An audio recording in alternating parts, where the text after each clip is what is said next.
Is there something interfering with your happiness or preventing you from achieving your goals? BetterHelp is here to help.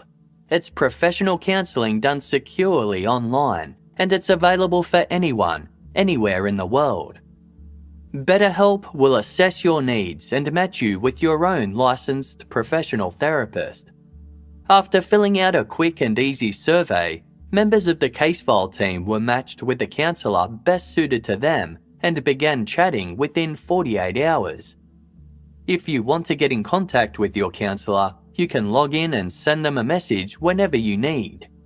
The responses to the Casefile team have always been timely and really helpful.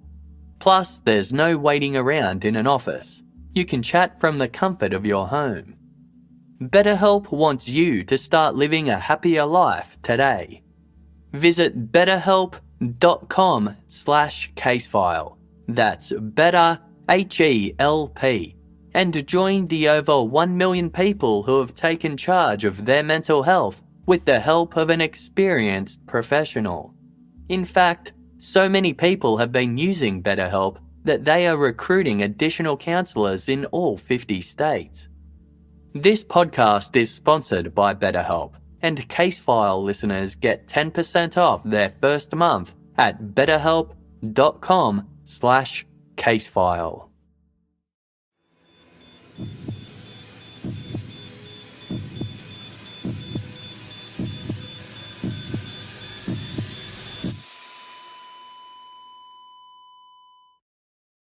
Our episodes deal with serious and often distressing incidents. If you feel at any time you need support, please contact your local crisis centre. For suggested phone numbers for confidential support, please see the show notes for this episode on your app or on our website. This episode involves a crime against children. It may not be suitable for all listeners. February 5, 1921 was far from a typical Saturday afternoon in the valley town of Abertillery, Wales.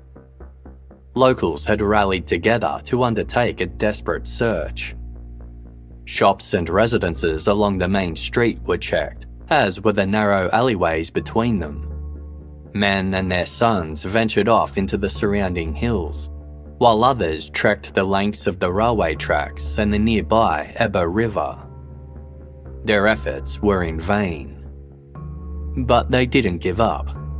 As the dull skies gave way to night, people were still searching. They were joined by the town crier, who paraded up and down the main street, shouting the name of the 8-year-old girl who had vanished from town that morning. Freda Burnell. Freda Burnell.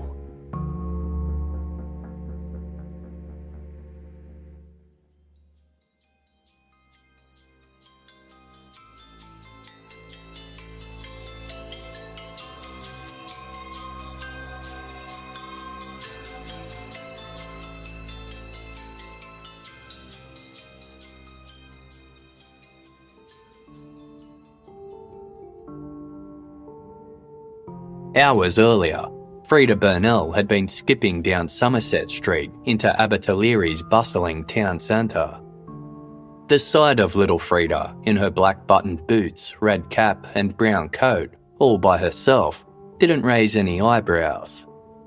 The coal mining town she called home was small, and locals trusted each other. Freda was running an errand for her father, who was in need of some feed and poultry grit for the chickens they owned.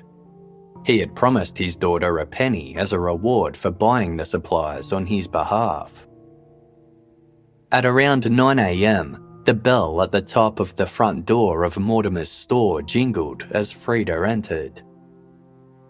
The shop specialised in livestock supplies, and while they had the chicken feed Freda requested, there weren't any sacks of grit, only loose grit. Freda said she would go home to ask her father if that would suffice, and if so, she would come back. But she never returned. By late afternoon, Abertillery's locals were assisting police and the Burnell family in trying to locate Freda. Somehow, during her journey home from Mortimer's store, she had vanished without a trace.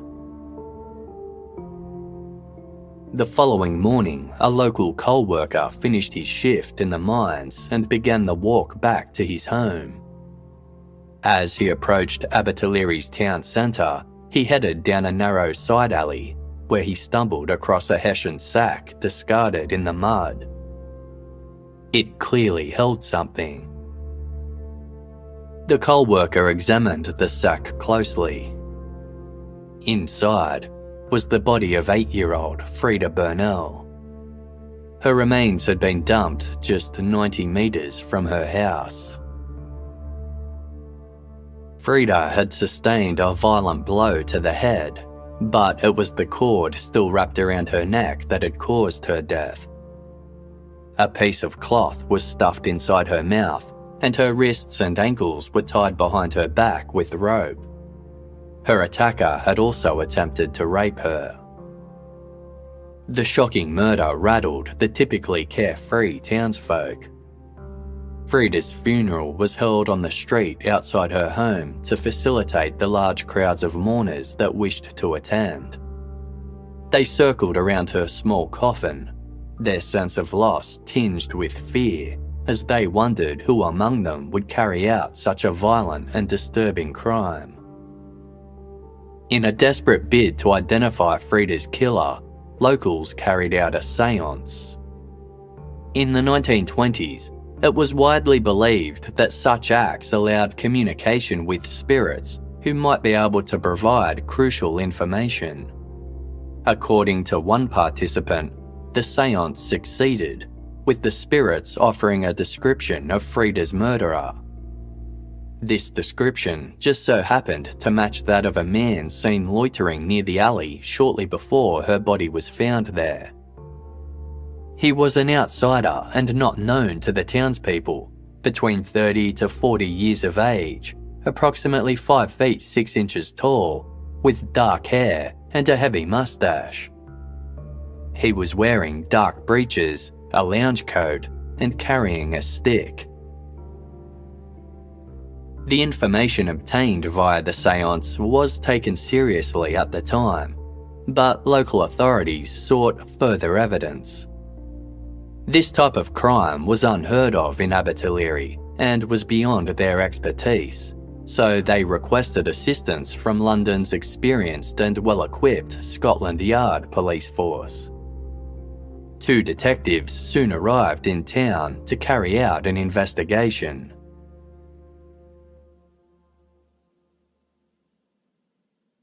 It was determined that Freda was murdered between 9:30 a.m. and 1 p.m. on the day she went missing.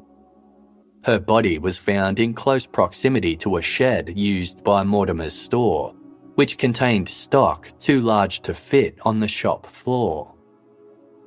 Multiple witnesses said that shortly after Freda left Mortimer's, they heard screams coming from the direction of the storage shed, but assumed it was just children playing.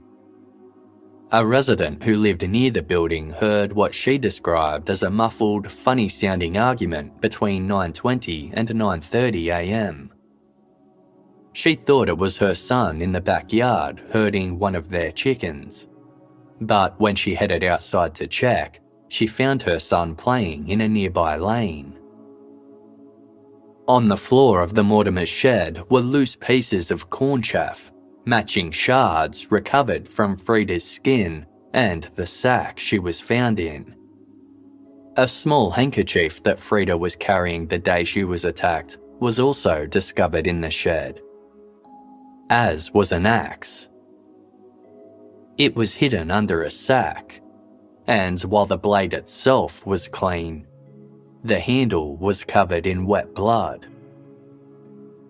The shed was 275 metres from Mortimer's store, which was owned and operated by its namesake, a local man named Herbert Mortimer.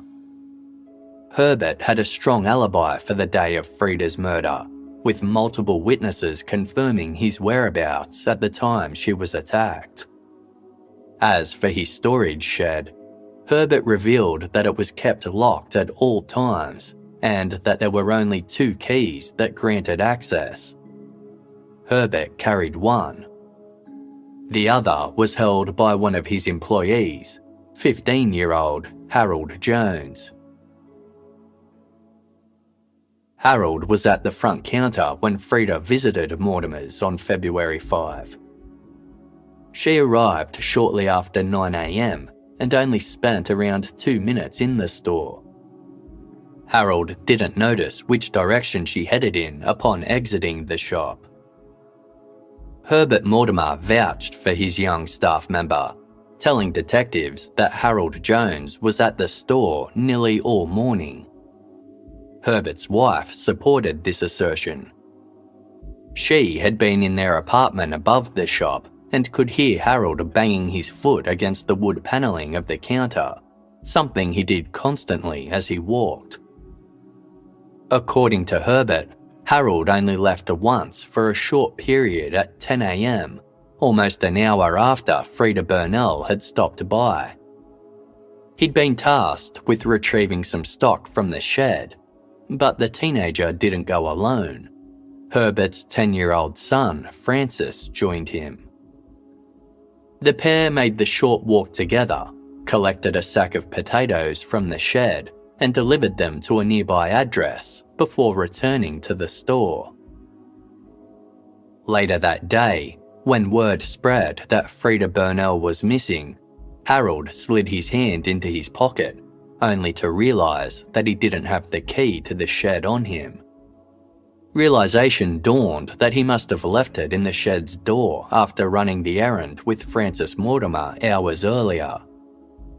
Harold kept news of the misplaced key to himself, avoiding the fuss that would arise if his employer knew of his mistake. Later on, while helping look for Freda, Harold went back to the shed with Francis Mortimer and another local teen and was able to retrieve the key. He didn't notice anything suspicious around the building at the time. Harold's story of leaving the key in the shed door opened the investigation up to many potential suspects. Anyone could have taken Freda into the secluded building upon realising it was accessible. Yet, despite having a strong alibi, Harold Jones was eyed by Scotland Yard as a prime suspect in the case.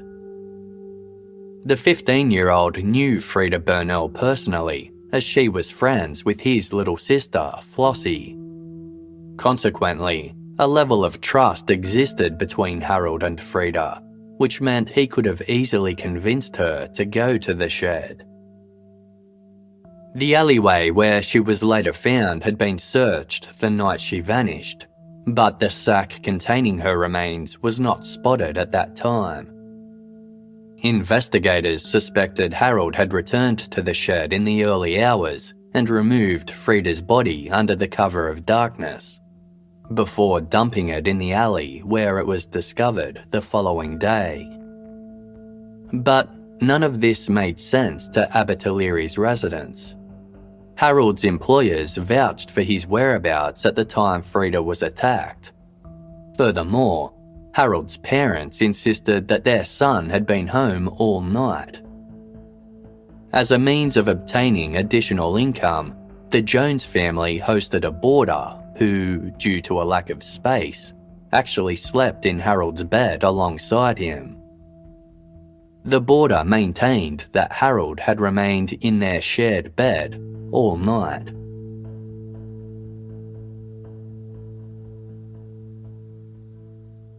Despite the town coming to his support, Harold Jones was arrested on suspicion of Freda Burnell's murder and held at the Abertillery police station to await an inquest into the 8-year-old's death. He adamantly denied any knowledge of the crime. The grief that had washed over Abertillery following the murder was quickly replaced by outrage over the arrest of Harold, who was an exemplary young lad. Like many others in the community, he came from a coal mining family. The working-class Joneses made do with what they had and were immensely proud of their eldest son Harold, who was intelligent and well-read. He was very much loved by his parents, Philip and Eleanor, and neither he nor anyone in his family had any previous run-ins with the law. Harold was an inquisitive youth and had done very well at school, with his former principal describing him as a model student. He loved to play the organ and practiced regularly at home. Harold left school at age 14, which was common at the time. He avoided taking up work in the physically demanding and dangerous coal mines by securing a job as a shop boy for Mortimer's.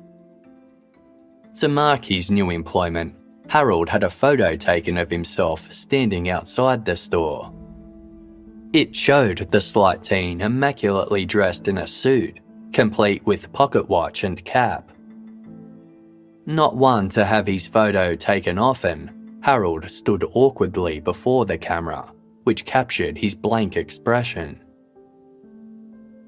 Herbert Mortimer said Harold was an obedient and trustworthy employee, which was why he gave him a key to his storage shed. Harold took great pride in his appearance, wearing a suit and clean white apron to work every day, and his friendly nature ensured he was well liked by customers. Outside of work, the popular Harold was never short of friends and had started dating a girl just prior to his arrest. Still, the investigators from Scotland Yard were certain they had Freda's killer in custody. Local police supported their decision, much to the fury of the public. They knew an outsider was to blame. A coroner's inquest into the death of Freda Burnell formally began a month after she was found. Its purpose was to determine whether Freda's death was caused by willful murder, and if so, whether Harold Jones would face a criminal trial. Due to a lack of scientific testing at the time, the evidence against Harold was largely circumstantial. Harold had spent the past month in a prison cell at Abertillery Police Station. Upon taking the witness box, he looked nervous and had difficulty answering questions, often giving contradictory evidence. The prosecution took his anxious demeanour as a sign of guilt, and for 4 hours they continued to barrage him with questions. Multiple people testified in Harold's defence, including his employer, his parents, and the boarder who shared his bed, all in turn providing crucial alibis. Supporting his innocence were the reported sightings of a stick-wielding stranger with a mustache spotted on the corner of the alley where Freda was later found. This was the same man allegedly described by spirits during a séance that townsfolk held after the discovery of Freda's body. The same spirits had also apparently provided the killer's name, which was written on a piece of paper, folded, and given to the coroner for his eyes only. The jury at the centre of the inquest were left uncertain by the varying accounts and returned an open finding.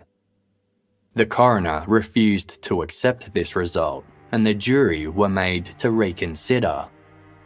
They returned with an amended verdict, concluding that Freda's cause of death was willful murder by some person or persons unknown. Bail for Harold Jones was refused, and he was remanded in custody until April 5, when he would be brought before a magistrate to determine whether he would go to trial. When asked if he had any response to the charges against him, Harold replied, "I know it looks black against me, but I never done it." On April 5, he was ordered to stand trial for Freda's murder. Harold pleaded not guilty. In the lead-up to the trial, Herbert Mortimer sought to investigate some of the circumstantial evidence that had implicated his young employee. This included Freda's handkerchief, which was found on the floor of the storage shed, cited as evidence that she was killed there. According to the Manchester Guardian, Herbert discovered that if he leaned through one of the windows, he could drop a handkerchief that landed very near to where Freda's had been found. Although this failed to address the bloodied axe, the corn chaff, or multiple reports of a commotion from the shed after Freda left the store, Herbert still believed Harold to be innocent. Herbert also recalled that when he first bought the shed, its previous owner had told him that she was missing a key and he would need to have another spare made.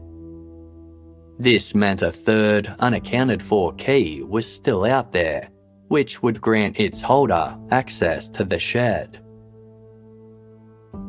On June 21, 1921, the trial against Harold Jones for the murder of Freda Burnell commenced. Harold received glowing character references from his family, his former school headmaster, and his boss, Herbert Mortimer. Herbert stood by the alibi he had provided for Harold from the outset, maintaining that the teen was in his store at the time Freda was attacked. When Harold took the stand, he appeared calm and performed much better than at the inquest, answering questions without hesitation or contradiction. His cross-examination was rigorous and lengthy, but Harold remained composed throughout. The prosecution labelled Harold as heartless and someone with tremendous ability to control his emotions. The trial only lasted 1 day, after which the jury of 7 men and 5 women retired for 5 hours. They returned with a unanimous decision. For the willful murder of Freda Burnell, 15-year-old Harold Jones was found not guilty. The town of Abertillery rejoiced. Harold walked free from the courtroom and into the arms of his tearful parents. To celebrate, Harold and his family went for high tea at a local motel, a luxury reserved for only the most special of occasions. Locals accompanied him to share in the celebration. Some reports say that they presented him with a gold watch, with everyone who knew him to be innocent chipping in. Harold thanked his supporters. Despite his ordeal, which he described as horrendous, he said that he didn't hold a grudge against the town's people. He then jumped into an open-top vehicle decorated with fresh flowers and was driven through the streets of Abertillery. Supporters lined the footpaths waving flags as Harold received a hero's welcome. They blamed the Scotland Yard detectives for implicating the teenager through circumstantial evidence, despite so many people providing evidence that he could not have committed the crime. As Harold made his way home, his neighbour, George Little, clapped him on the back and said, "Well done, lad. We knew you didn't do it."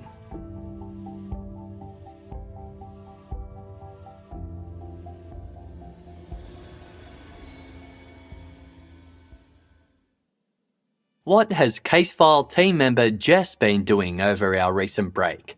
Playing Best Fiends, of course. With winter setting in down here, it's the perfect game to play while snuggled up in front of the fire or having a quick coffee. For those lucky enough to be soaking up summer weather, good news. Best Fiends is also perfect for a quick game beside the pool or catching some sunshine in the park. You can play it anywhere, anytime. Best Fiends is more fun than the other matching puzzle games out there. It's one of those games that makes 30 minutes feel like 30 seconds, and it's totally free to download. With thousands of fun puzzles to solve, there's something new every day.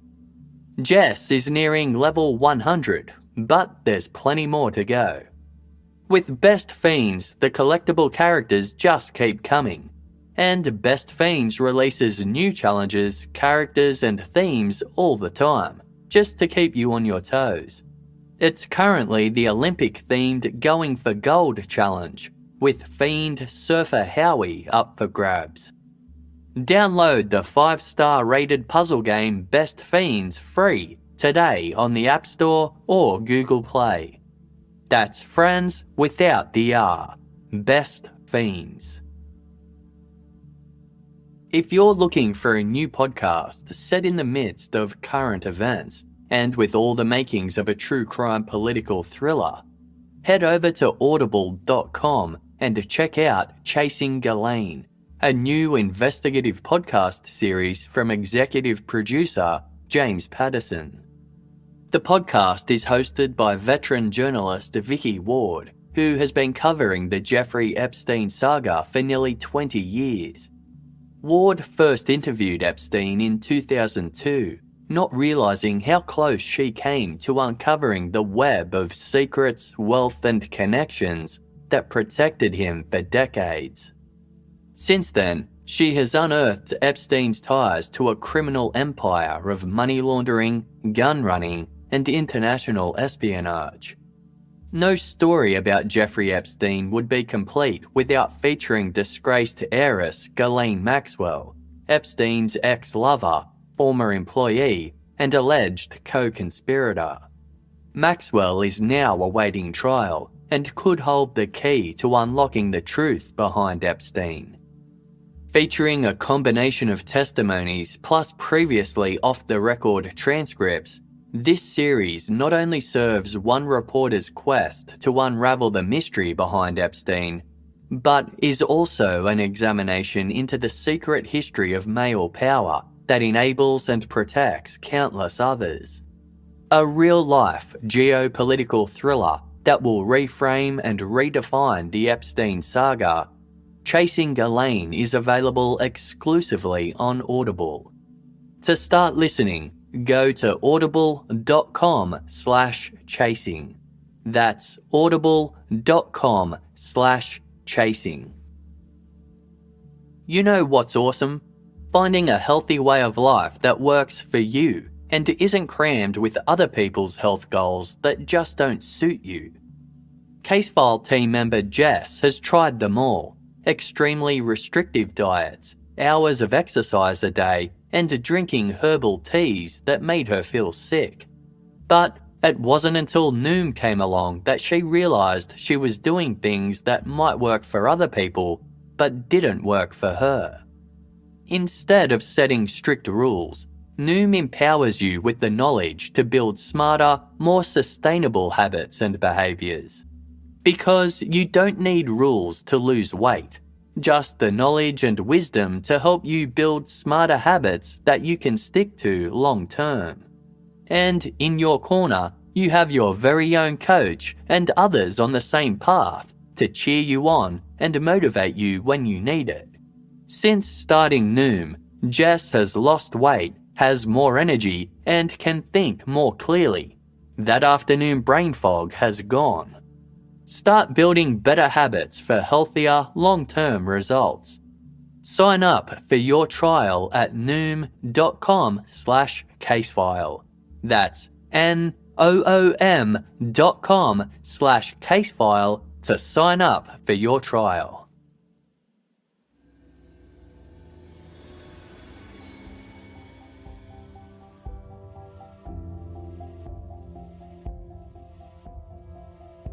On Friday, July 8, 1921, 11-year-old Florence Little completed her homework, ate her dinner, and did her nightly chores. At 9 p.m, she asked her father George if she could go outside and play for a while. With his permission, Florence met her good friend Flossie Jones outside on Darren Street, Abertillery. As the two young girls lived just a few doors from one another, they played together often. That night, they skipped along playing hopscotch, unaware that someone was watching them. Afterwards, the pair headed to Flossie's home, but Flossie soon left to visit an aunt in a neighbouring street. She bid farewell to her friend before heading out the door. Florence didn't return to her own home, instead staying at the Jones house. She wasn't alone. Also present was Flossie's older brother, 15-year-old Harold Jones. It had been 17 days since he was acquitted for the murder of Freda Burnell, to the jubilation of his town. According to differing reports, Harold either invited Florence to stay for a glass of lemonade or asked her to assist him in running an errand. Since Harold's trial, Florence had been cautious around him, but she ultimately accepted his offer. The rest of the Joneses were out at the time, leaving Florence alone with Harold. He shut and locked the front door. Around an hour later, Florence's mother, Elsie, arrived at the Jones residence. She knocked on the door, and after about 2 minutes, Harold answered. He was shirtless and smiling. He told Elsie that he had just been taking a bath. She asked if he had seen Florence, as she hadn't returned from playing with Flossie. Harold said that she had been at the house, but left earlier via a back door with the intention of going home. Elsie looked for her daughter throughout the surrounding streets, but failed to find her. Nervous and scared, she phoned the local police, who commenced their own search at 11:15 p.m. Word quickly spread, and just as they had done with Freda Burnell 5 months earlier, locals gathered to look for another little girl. Coal miners who were due to start work at 5 a.m. left their warm beds to search in the freezing cold. Among the many locals looking for Florence was Harold Jones, who returned home at 3:30 a.m.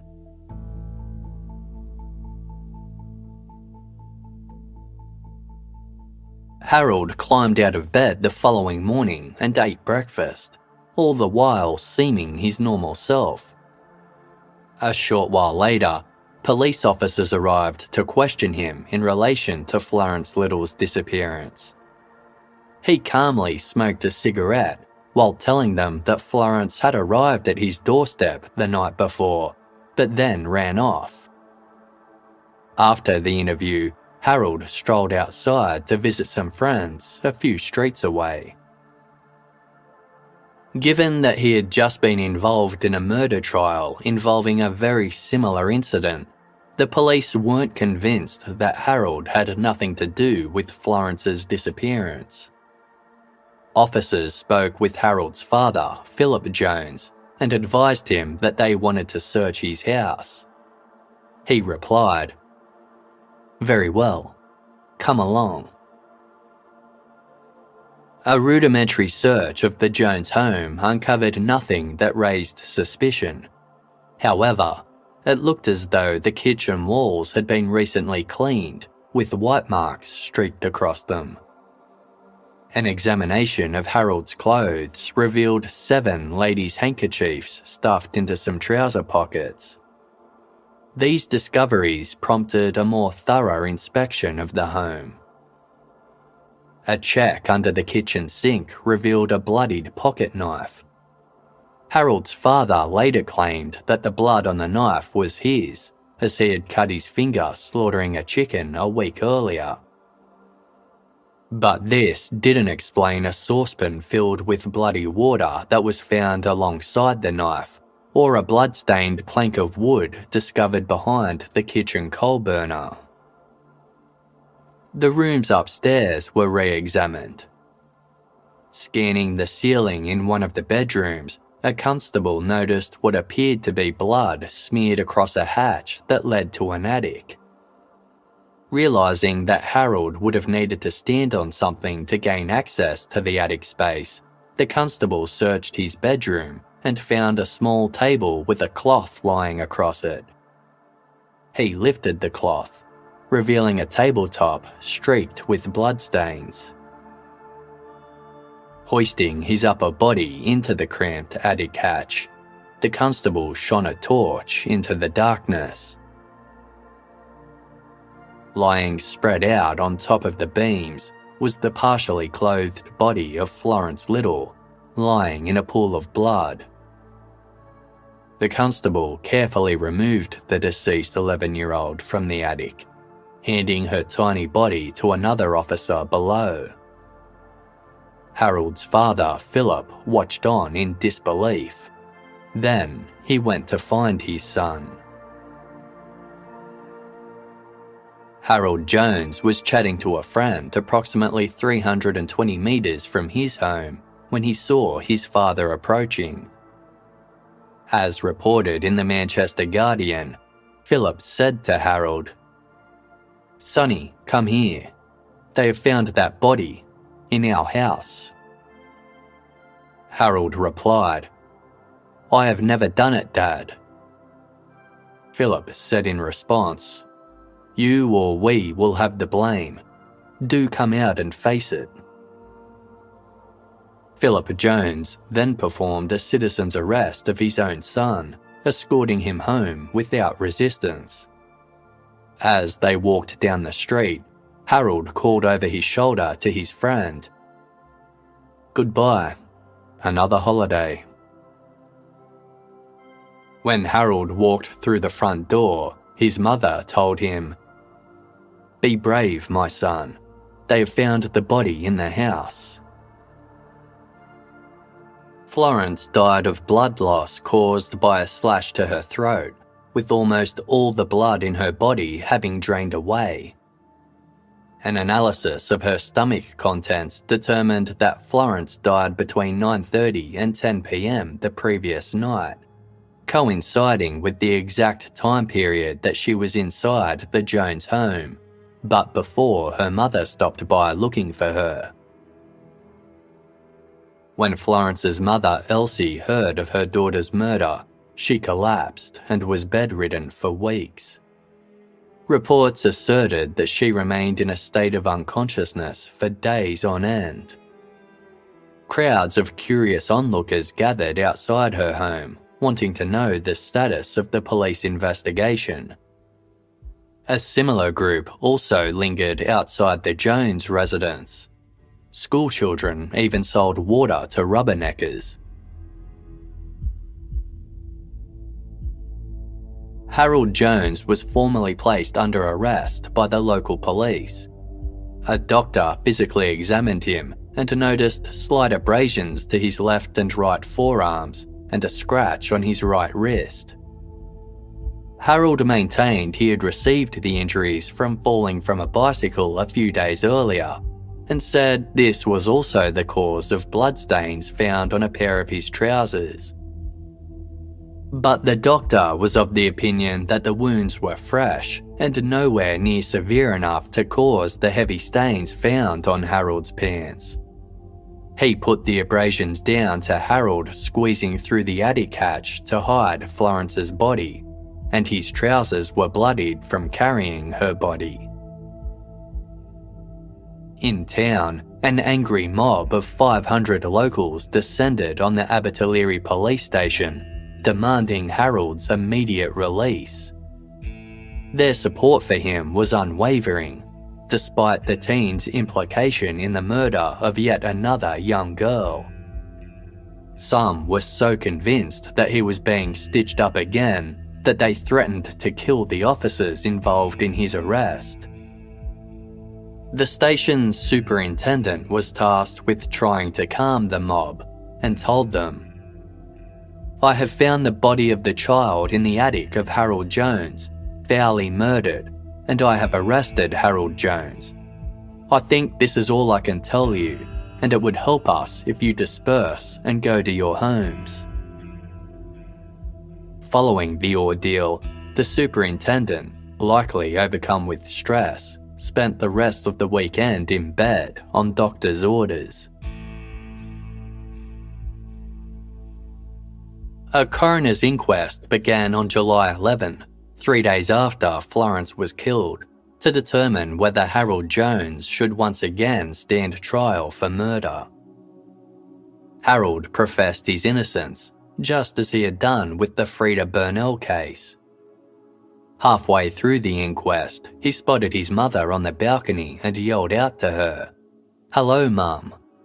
She replied, "Hello, son," and was promptly removed from the courtroom to prevent further interruptions. As reported in the Manchester Guardian, Harold's sister, Flossie, had to be dragged in by her father to give evidence. She cried constantly, hardly able to speak of her close friend's murder. Harold did not even glance at her, instead staring straight ahead with an emotionless expression. The inquest was adjourned until July 23, at which time the coroner summed up his findings. He told the jury it was customary to look for some motive in such crimes, but this was a case in which there appeared to be no motive. He reminded them that although they might consider Harold Jones a madman, they had no jurisdiction to inquire into the mind of a person. All they need do was determine whether he was guilty or not. The inquest jury deliberated for 30 minutes before finding Harold Jones guilty of the willful murder of Florence Little, meaning that he would face a criminal trial for her murder. He displayed no emotion upon hearing the verdict, and when asked if he had anything to say, he jumped to his feet and loudly exclaimed, "Not guilty." Harold was sent back to prison to await trial.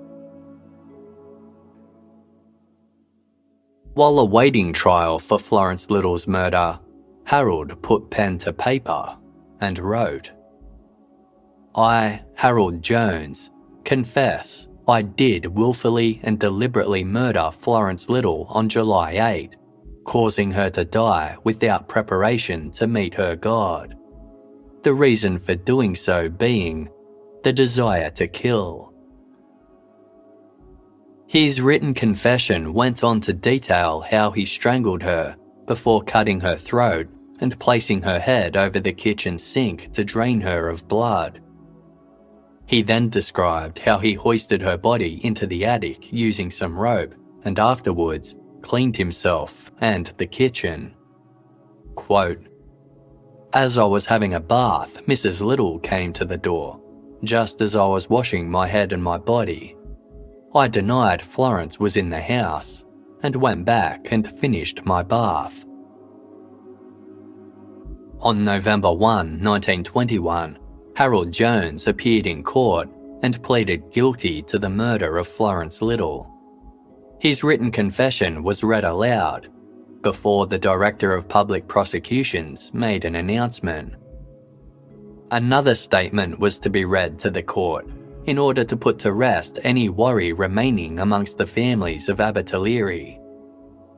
This one began, "I, Harold Jones, willfully and deliberately murdered Freda Burnell in Mr. Mortimer's warehouse on the 5th of February.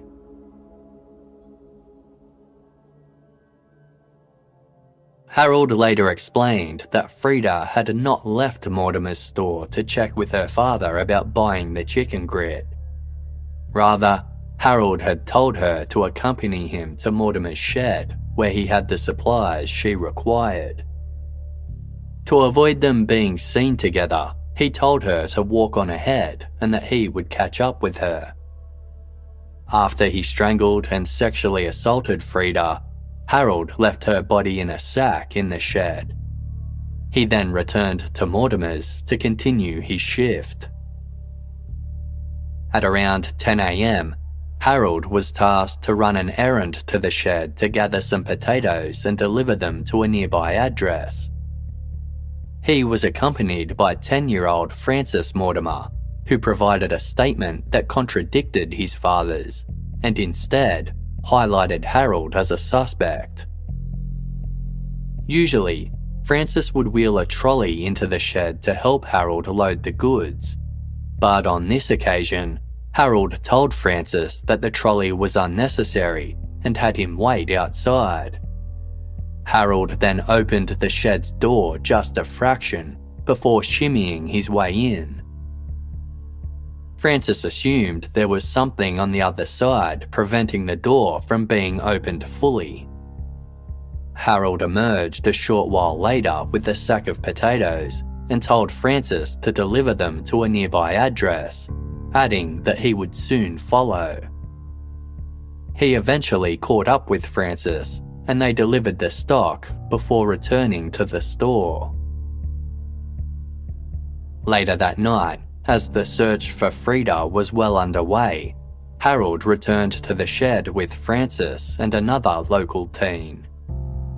Francis explained that it was about 10:20 p.m. when the group headed down the dark, quiet laneway.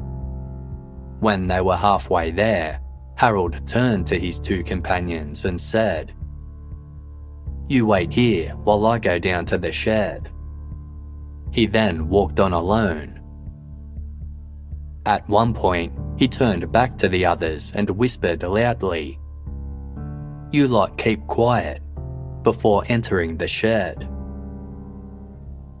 When Harold exited, he locked the door behind him and approached Francis and the other teen, again whispering for them to keep quiet.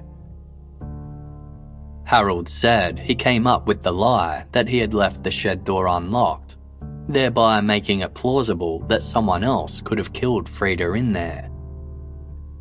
He claimed to know about creating alibis and covering his tracks from reading countless detective novels. When alone, Harold returned to the shed and removed the sack that held Freda, remarking that she was so light he could carry her body under one arm. He then dumped her in the alleyway, where she remained undiscovered until the next morning. It was believed that Harold killed Florence Little because he enjoyed the publicity and celebrity status he received after murdering Freda Burnell. Harold could offer no explanation for the murder other than stating he had been commanded to kill following a blinding crash that turned everything crimson. He said he could not disobey the commands of a demon in his head. The judge was satisfied that although Harold Jones was not normal, he was sane enough to understand that he had confessed to his crimes. He addressed Harold, passing the sentence that he be detained at His Majesty's pleasure, meaning that he would be imprisoned for an indeterminate period. The judge asked that nobody make a spectacle outside court, as it was clear that Harold was vain and loved being in the public eye. Following this, Harold Jones was escorted out without incident.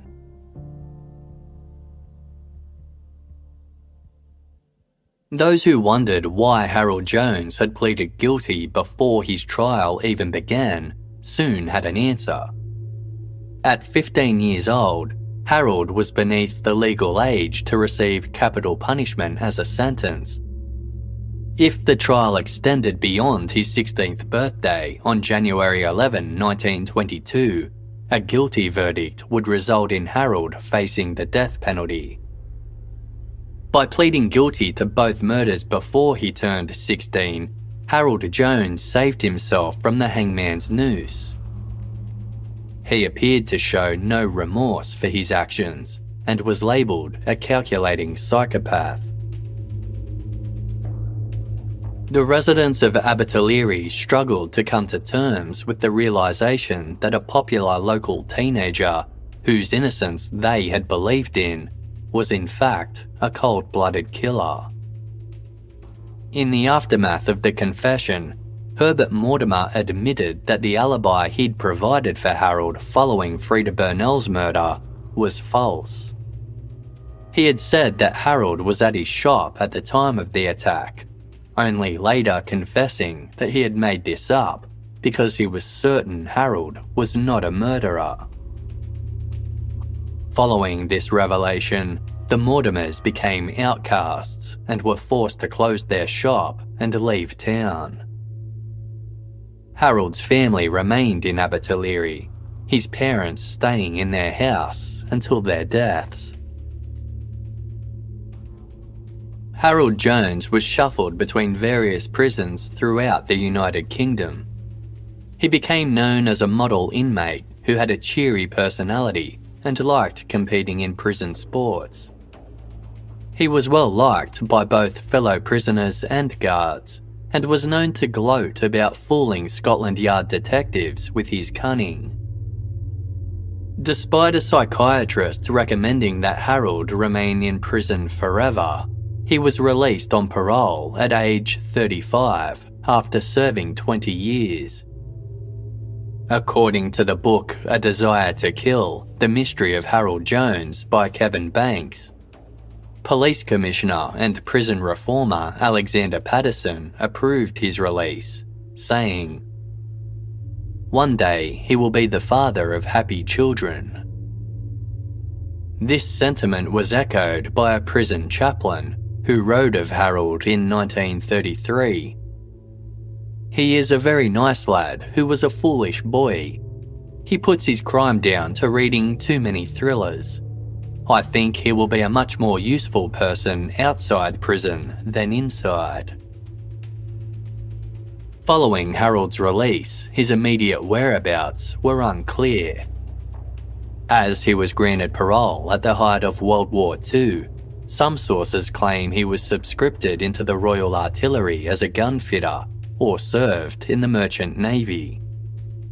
He adopted his mother's maiden name, going by Harry Stevens. In 1948, Harold married a 36-year-old woman named Muriel. They lived together with Muriel's elderly father, a former police officer, in the London neighbourhood of Fulham. It is not clear whether Muriel or her father knew of his criminal past.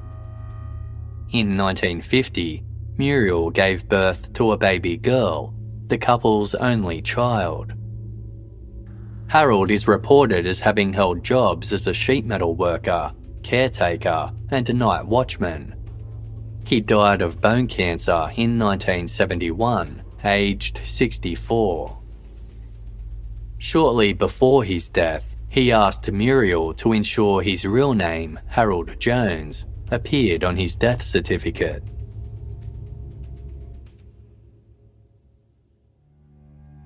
Following his release in 1941, Harold Jones appeared to live a normal, law-abiding life.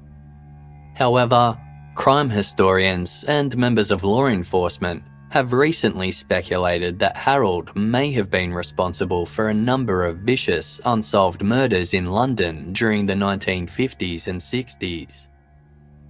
These were termed the Hammersmith Nude Murders, and the perpetrator was dubbed Jack the Stripper. He was given this name because his crimes bore striking similarities to those of Jack the Ripper, who stalked and murdered sex workers throughout London nearly a century earlier. Jack the Stripper had 6 confirmed victims, but it's likely that up to 8 women fell victim to the unknown assailant. His targets were sex workers, whose bodies were all found in a state of undress. The most common cause of death was strangulation, with the victims' bodies showing no signs of a struggle prior to their murders. In most cases, the women's teeth or dentures were taken. Jack the Stripper would dump their bodies with seemingly reckless abandon, but left behind little evidence. Despite an extensive and thorough investigation by Scotland Yard, the killer was never apprehended. When specks of paint were found on the bodies of 3 victims, investigators wondered whether the killer worked in the auto repair industry. But this lead went nowhere. At the time, Scotland Yard was unaware that Harold Jones, now going by the name Harry Stevens, was living very nearby. In fact, his home was within a 4-street radius from where 2 of the victims resided. He also worked in the sheet metal industry and had access to an industrial area where some of the bodies were found. The murders abruptly stopped in 1965, on Harold Jones's 59th birthday. Some have speculated that perhaps he was no longer able to kill due to suffering from the cancer that would eventually kill him. Abertillery author Neil Milkins is certain that Harold Jones was Jack the Stripper, as is David Wilson, a professor of criminology at Birmingham City University. In 2019, the BBC aired a documentary titled Dark Sun: The Hunt for a Serial Killer, detailing Harold's possible connections to the Hammersmith nude murders. The producers also tracked down his daughter, who had no idea about her father's criminal past. Harold was known to leave his family on occasion, choosing to board in a hostel for days at a time, though he only ever did this on weekdays. Coincidentally, all Jack the Stripper murders were committed on weekdays. In his book, A Desire to Kill: The Mystery of Harold Jones, author Kevin Banks points to the women's handkerchiefs that 15-year-old Harold kept in his possession. Banks likens this collection to the teeth and dentures stolen from the Hammersmith victims. He also argues that the Hammersmith victims, who were all small and petite, had similar builds to Freda Burnell and Florence Little. But without any forensic evidence from the crimes, it's unlikely that the killer's identity will ever be known. Harold Jones continued to terrorise the people of Abertillery even after his release from prison. When organ music was heard emanating from the front room of the Jones family home, rumours circulated that he was back in town. In 1950, he was spotted visiting the graves of Freda Burnell and Florence Little. He was also known to pop into the local fish and chip shop on occasion. Abertillery author Kevin Banks said that when he was little and misbehaved, his nan would tell him to watch out, or Harold Jones will get you. Despite the passage of a century, Freda and Florence's murders have not left the minds of Abertillery residents. In 2018, local author Neil Milkins raised £4,000 to have the girls' headstones restored after years of neglect had caused them to fall into disrepair. Hundreds of people attended the unveiling of the repaired graves, including relatives of Freda and Florence. Florence's niece told the South Wales Argus newspaper, "It is truly wonderful what happened here today. The new grave means my aunt can finally be at peace." Another relative added, "It is very emotional being here, but I think they will both be happy with their new graves. God bless them."